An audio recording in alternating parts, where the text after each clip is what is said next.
Ug unsa ang atong mga owner nga gusto mo abot, willing ta i-give up sila for the sake of our family. No daghang pamilya naguba tungod kay ang duha ka no choice kuno sila ba. Ang mama o papa ng gawas gibilin sa iyaan ang mga anak.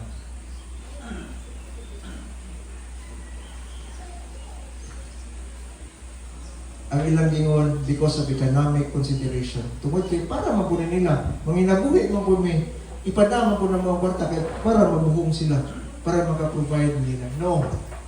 According to the Bible, presence is more than provision. Kung mahimo ang usay na magpabilin para sa inyong mga anak, ayaw itang layasin inyong mga anak buman na magpabilin usay. Again, presence is more than provision. Kung saon man na mabuhong kayo mga anak, pero why nag-guide nila?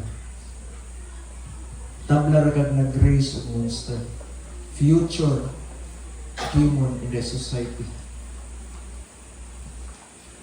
Matod pa, OFW pag ulit niya sa anak, nagparehab siya sa anak tungod kay nalulong sa droga. Naghilak-hilak, nagligid-ligid at tubangan sa city mayor.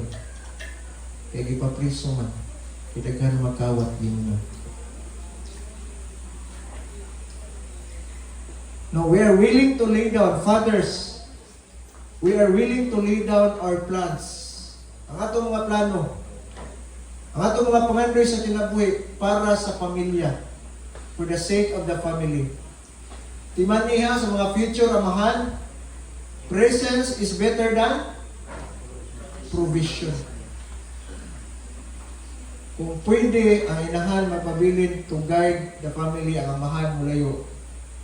Pero kamong duha, dad-an na lang itong mga anak.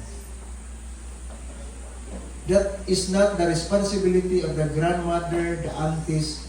It is our responsibility. Presensya over provision.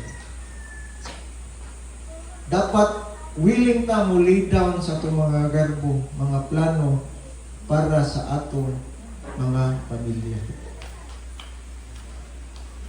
Susnat kung sa dato nang natagayo ron. Kung isugot pa lang ang imong mama nga kami duha man trabaho, ibilin na mo sa kong lula,